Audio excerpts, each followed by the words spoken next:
Welcome to SportsZone. I'm your host, John Phillips, and I'm joined by Ian Cropper and Jeremiah Richards as we are talking about UNT men's basketball. We just beat FAU 73-72. How are you guys feeling about the game?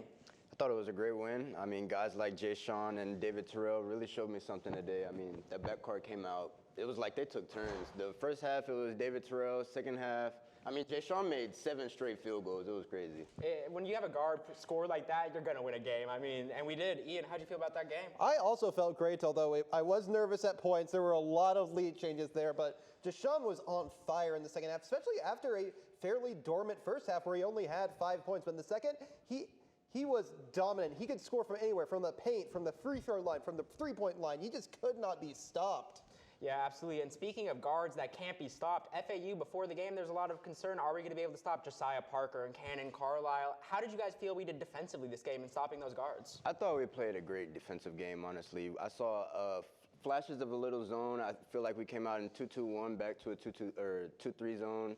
Forced them to go into the paint, played hard man defense full court. I thought it was great. Absolutely. Jason Burns really been experimenting with zone as we've gotten later into the season. Ian, how do you feel about these experimenting with our defensive scheme late in the season? Well, I think it mostly worked. It's worth noting we did have a little bit of an advantage because the star player on FAU, Devin Vanterpool, has been out for a few weeks. But we did shut down their second and third leading scorers, Cannon Carlisle and Isaiah Eloam. But it is worth noting we did struggle against some of those guys lower on the depth chart. Josiah Parker scored 18, and Amar Mku off the bench scored 14. So I would like to see us tighten up for some of those more fringe bench players. That's fair. I will say I think Josiah Parker has a future as more. You know, he's a true freshman this year, and I think he's been really electric. So I think a tough matchup for our team, but I would like us to see us tighten up a little bit on defense. How do you guys feel about us going into the Charlotte game? You know, we play Charlotte coming up next. How do you guys feel about it? I mean, the key to that game, I feel like, would be offense. Like I said, backcourt is very powerful in a game of basketball, and when Jay Sean and David Terrell especially when they're going together at the same time, we play great basketball. So as long as they're both having great games, I think we'd do just fine. That's fair. Ian, if these guards don't have great games, if they struggle, do you think we have a chance, or do you think our hopes, rely on these guards? Well, I think our defense always gives us a chance because right now, despite the struggles against some of the lower-ranked players on FAU, it is still the best in the conference by a substantial margin. I was actually looking at the total defensive points allowed. We beat number 2 Wichita State by 98 fewer points allowed. That is quite a statement, so I think it should do well against Charlotte. That's fair. What do you think makes our defense so potent this year? What stands out as, is it our big men, is it our guards? What stands out defensively for you? Well, to me, one man that stands out in particular is Dylan Arnett. He has been the anchor of that defense, leading the teams in rebounds and blocks. Also one of the top defenders in the conference, just a phenomenal forward. How about you, Jeremiah? Does anyone stand out defensively for you? I'd piggyback off Ian. Yeah, our Dylan Arnett's great. I mean, even when I'm in the pit, you can see the energy he brings, from the blocks to rebounding, even just from not allowing entry passes from other big men to get in. He really fights in the paint, and he holds it down, honestly. Speaking of big men, we've seen Josiah Shackelford. He was kind of our best big preseason, and then he got injured. He's missed most of the season, but he's been coming back slowly and slowly and slowly. How do you guys feel about him coming back? Do you think that he could play a big role for us come March? Absolutely. I mean, you take the best defense in the conference, add another star big to it, that is just a match made in heaven right there. It could be a deciding factor going into the conference tournament. Yeah, and we got to talk about the conference tournament. I mean, it's getting close to crunch time, and we're still kind of on the bubble right now. We're still fighting to clinch a spot. Jeremiah, do you think that we're going to make the American tournament? I think we will. I think we're floating at about the 9th seed right now. 10 teams get in, but when we do get in the tournament, like I said, when it comes to March, it's all about backcourt play. Who's going to go down there, lead your runs, go down there and get you a bucket when you need it?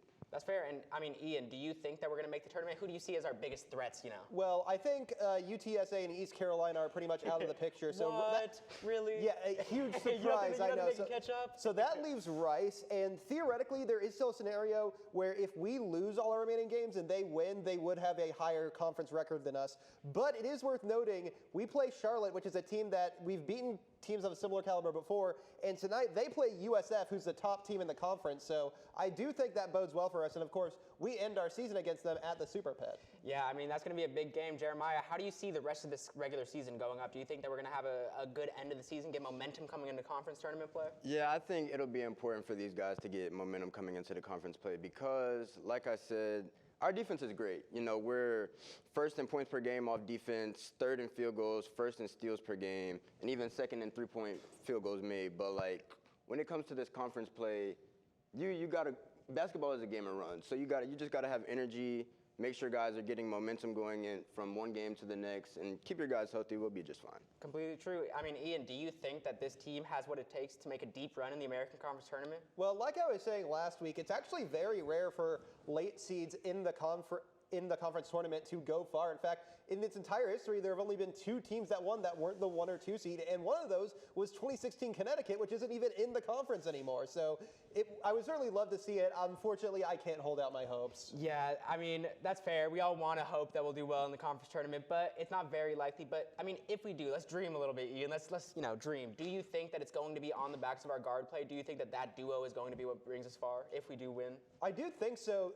That'll play a role, but I'm more confident in that defense just being impossible to get around. Like, if they really solidify up, we could challenge some of those top offenses and maybe sneak our way towards the later rounds of the tournament. That's fair. Jeremiah, who do you see as the top contenders in this American Conference? Who do you think is going to represent our conference come March? You know, I like USF. I don't want to be biased, but, you know, when UNT makes shots, I mean, obviously right now I think we're at 30% average. If that, it feels like a lot lower than that if we're being real. I mean, this team couldn't hit the broadside of the barn, but like if we make shots, I feel like we can definitely knock off some of those top teams.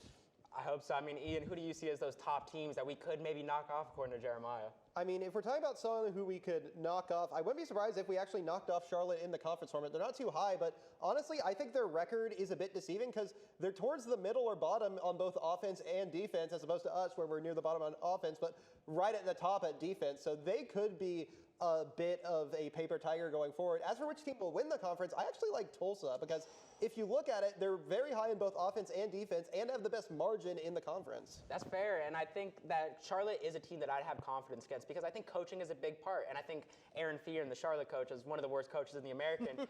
But speaking of coaches, I mean, we're at danger of missing the American tournament. I do think we end up making it, but do you think Coach Robinson's job should be questioned a little bit for this, down season?